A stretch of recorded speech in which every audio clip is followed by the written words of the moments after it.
ऐसे ही आगे के क्रम में हमारे युवा साथी और इस देश के सबसे बड़े राज्य और जिस राज्य का चर्चा न केवल हिंदुस्तान बल्कि पूरे दुनिया में है, पूज्य योगी जी गुरुदेव का जो राज्य है, वहां से पधारे हुए हमारे साथी वीरू भैया को मैं कहूंगा आए और अपना भाव व्यक्त करें।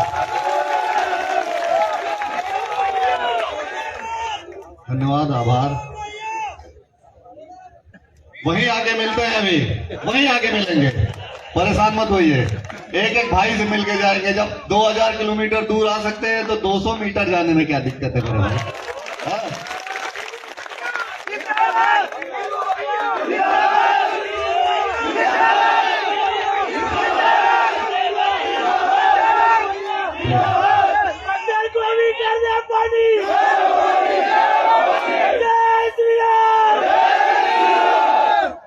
रुकिए, हम ही लोगों ने 400 का घोड़ा जो छोड़े थे मोदी जी, उसको उत्तर प्रदेश में रोके हैं कि नहीं रोके हैं? पूर्वांचल में 28 सीटें हैं। योगी जी और योगी जी को छोड़ के 26 हार गई बीजेपी। हार गई कि नहीं हार गई? हा? मैं एक ही चीज कहूंगा, तराजू तौल कर देखो, पैड़ा किसका भारी है। तुम्हें झनकार प्यारी है, हमें ललकार प्यारी है, हमें ललकार प्यारी है। और सुनिए, गलती से ललकार के मत देखिएगा। मैं बता रहा हूं यहाँ के लोगों को, और खास करके सरकार में बैठे ऐसे लोगों को जो छत्रियों को टारगेट करते हैं, उनको मैं बताऊं, पहले आरपीसी, आईपीसी, सीआरपीसी थी, अब भारतीय दंड संहिता आ गई है ना। जितने मुकदमे लाद दो, ओवर एज हूं मैं, पूरे देश में लड़ने के लिए तैयार हूं अपने भाइयों के लिए। बहुत ढेर सारी बातें नहीं कह के कुछ बातों पे आप लोगों को बताना चाहूंगा। बहुत लोग हैं हमारे जितने बड़े भाई हैं, क्योंकि मैं शांति में बिलीव नहीं करता। जो जिसको शांति पसंद है उसके लिए हरिद्वार में शांति कुंज बना हुआ है, और जिसको क्रांति पसंद है उनका स्वागत है। नहीं? ए भाई, मैं एक बात पूछना चाहता हूं, आजादी शांति से मिली थी क्या? चाहे वो हूण हुए, चाहे यहूदी हुए, चाहे मुगल हुए, चाहे अंग्रेज हुए, उनसे आजादी दिलाने के लिए ये लोग दर-दर की ठोकरें खा के और छत्रियों के पैर में धोख लगाते थे कि ठाकुर साहब आइए लड़िए, नहीं तो ऐसे गुलामी आजादी नहीं मिलेगी। और सुनिए, हेलो, बताना चाहता हूं पूरे देश में माइनस के 50 डिग्री टेम्परेचर में सियाचिन के बॉर्डर पे राजपूताना रेजिमेंट लड़ता है, डोगरा रेजिमेंट लड़ता है। आरक्षण नहीं लड़ता है वहां पे, आरक्षण नहीं है सेना में। ये गलतफहमी निकाल दो आप लोग। और सुनिए, इस गलतफहमी में मत रहिए कि हम जवाब देने पे नहीं उतरेंगे। उनसे पूछिए जिनकी कितनी पीढ़ियां खत्म हो गई अगर एक छत्री के बेटे ने आवाज दी होगी तो। अब पूछिए अपने देश में, इस देश के प्रधानमंत्री जी से कि रात में सोते होंगे तो राजपूत जपते होंगे, ये भी हम लोगों ने बताया। और मैं एक बात और कहना चाहता हूं, मैं यहां पे बोला गया, मैं डंके की चोट पे कह के जा रहा हूं, पुरुषोत्तम रूपाला उत्तर प्रदेश में होता तो उसी को उस भाषा में समझाते जिस भाषा मुझे समझना चाहिए था। डंके की चोट पे कह के जा रहा हूं। और आप लोग जिस दिन आवाज देंगे उस दिन शकल नहीं, नक्शा नहीं, भूगोल बदला जाएगा, ये भी बताना चाहता हूं। और हर बार कहता हूं कि जिसको जो करना है कर ले, छत्री कुल में पैदा हुआ हूं, इससे बड़ा गर्व शायद कोई हो सकता है। दुनिया की सबसे बड़ी डिग्री, सबसे बड़ा सम्मान अगर कुछ है तो जिस डीएनए में पैदा हुआ हूं वो डीएनए है मेरे लिए।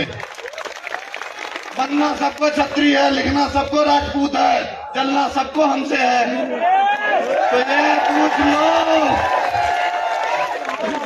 ये पूछ लो कि बाप दादा बनवाना क्या चाहते हैं आप लोग को। यार ऐसा तो नहीं कि सब्स्टिट्यूट चल रहा है यहाँ पे। और सब्स्टिट्यूट चल रहा है तो आई डोंट लाइक सब्स्टिट्यूट, है ना। कहते हैं ना कि चेहरे की चमक बताती है कि खून ओरिजिनल है कि डुप्लीकेट है। फेशियल और डिटेल लगाने से कोई क्षत्रिय नहीं हो जाता। हो जाएगा क्या? छत्राणी के कोख से पैदा होना पड़ेगा, उसके लिए तुम्हें समाज से पैदा करना पड़ेगा। हम लोग भगवान से लड़के इस कौम में पैदा हुए हैं, तुम वहां नहीं लड़ पाए तो यहाँ क्या घंटा लड़ोगे हम लोगों से?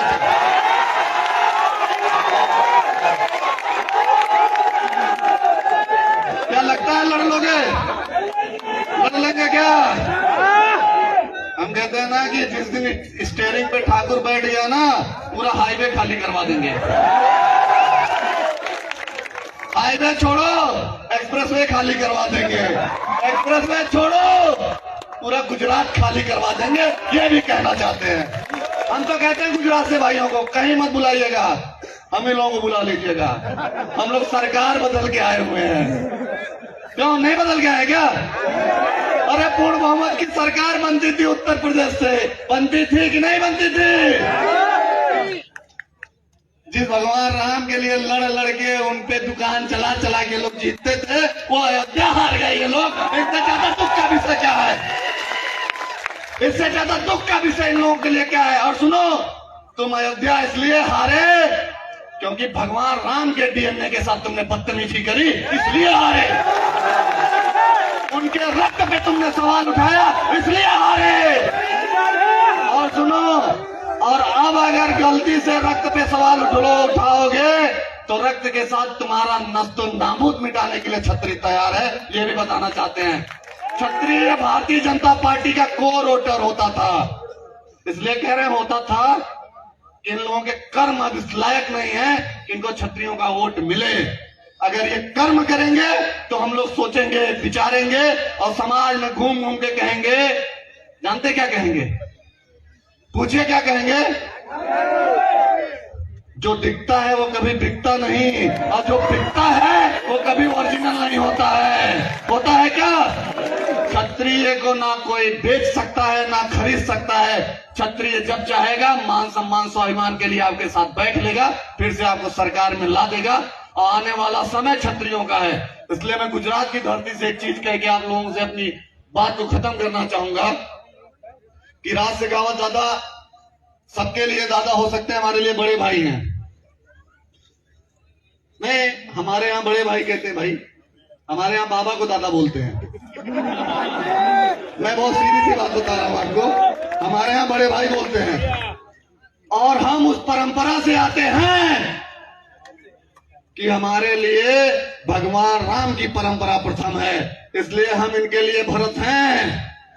हम 14 साल खड़ाऊ रख के इनके लिए संघर्ष कर सकते हैं। इनके लिए खड़ाऊ छोड़िए, जितने अस्त्र शस्त्र हैं सब लेके लड़ाई लड़ा जाएगा।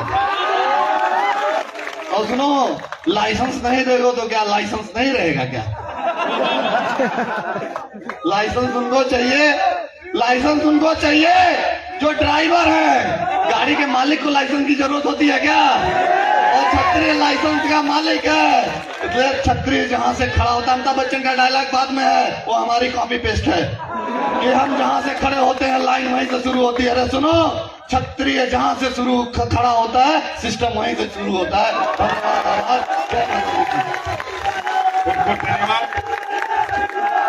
હવે આજ પરંપરાની અંદર હવે વચ્ચે આપણે ગુજરાતી વક્તાને પણ લઈએ, આપણા સારા એવા વક્તા